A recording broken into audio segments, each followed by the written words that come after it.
امام طبرانی رحمۃ اللہ تعالیٰ علیہ اپنی کتاب معجم صغیر میں حدیث پاک درج فرماتے ہیں۔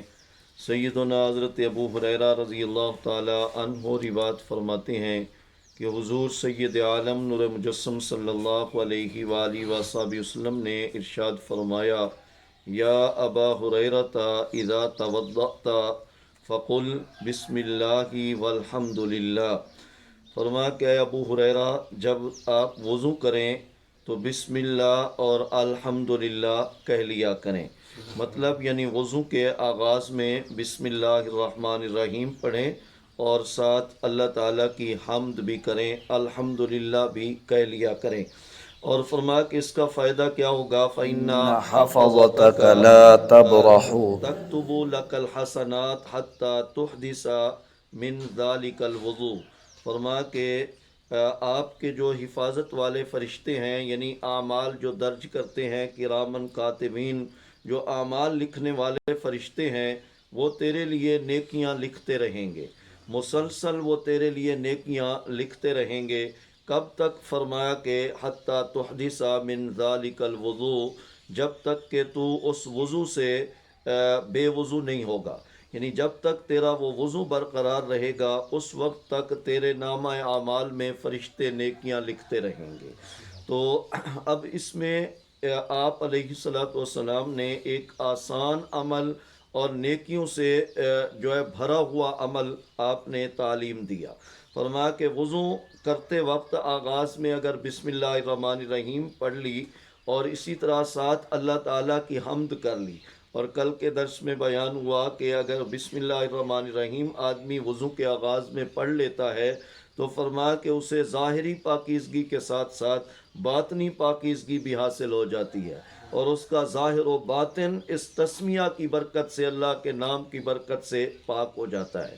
تو اب آپ علیہ الصلوۃ والسلام نے اس حدیث پاک میں جو تعلیم ارشاد فرمائی تو اس میں فرمایا کہ تسمیہ کے ساتھ اللہ کی حمد بھی کر لی جائے تو مسلسل فرشتے نیکیاں درج کرتے ہیں، اور کب تک درج کرتے رہتے ہیں؟ جب تک کہ آدمی کا وضو نہیں ٹوٹتا۔ تو وضو ٹوٹنے تک اگر آپ کا وضو 1 گھنٹہ رہا، 2 گھنٹے رہا، تو 1 گھنٹے تک مسلسل فرشتے آپ کے نامہ اعمال میں نیکیاں درج کر رہے ہیں۔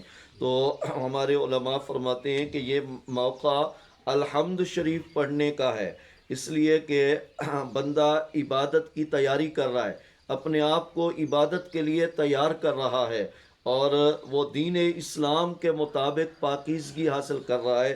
جو دین نظافت اور پاکیزگی والا دین ہے وہ اللہ تعالیٰ نے بندے کو عطا فرمایا، تو اس پر شکر بنتا ہے کہ بندہ ایسی طہارت حاصل کر رہا ہے۔ کس مذہب کے مطابق وہ پاکیزگی حاصل کر رہا ہے؟ دین اسلام کے مطابق وہ پاکیزگی حاصل کر رہا ہے۔ تو بندہ جب بہترین پاکیزگی کا ایک طریقہ بہترین دین کے مطابق اپنا رہا ہے تو یہ توفیق کس نے عطا فرمائی اور اس کے لیے سامان کس نے فراہم کیا؟ بندہ جو ہے یعنی یہ پانی جو استعمال کر رہا ہے اور یہ جو صحت اور اعضاء کی سلامتی اللہ نے عطا فرمائی ہے، اگر اس کے اعضاء سلامت نہ ہوتے یہ یہاں تک کیسے پہنچتا؟ اور اسی طرح اگر اسے صحت نہ ملتی تو یہ جو ہے یعنی بستر پہ پڑا ہوتا، یہاں تک نہ پہنچتا۔ تو یہ صحت دی ہے، اعضاء عطا فرمائے، اور اللہ تعالیٰ نے اعضاء کی سلامتی نصیب فرمائی، پھر طہارت اور پاکیزگی کے لیے پانی عطا فرمایا، پھر محبوب کی سنت والا طریقہ عطا فرمایا۔ تو یہ خوبصورت دین جو اللہ تعالیٰ نے عطا فرمایا، یہ ساری نعمتیں، تو فرمایا کہ بندہ اس پر اللہ تعالیٰ کی حمد بھی کرے، تو اللہ کا نام ذکر کرے بسم اللہ الرحمن الرحیم، اور اس کے بعد اللہ تعالیٰ کی حمد کرے والحمد للہ۔ اور ہمارے علماء فرماتے ہیں کہ والحمد للہ علی دین الاسلام بھی بعض روایات میں آیا ہے، لہٰذا بسم اللہ الرحمن الرحیم والحمد للہ علی دین الاسلام آغاز وضو میں پڑھ لینا مستحب عمل ہے۔ تو اللہ تعالیٰ مجھے اور آپ کو توفیقات عمل نصیب فرمائے۔ وآخر دعوانا ان الحمد للہ رب العالمین۔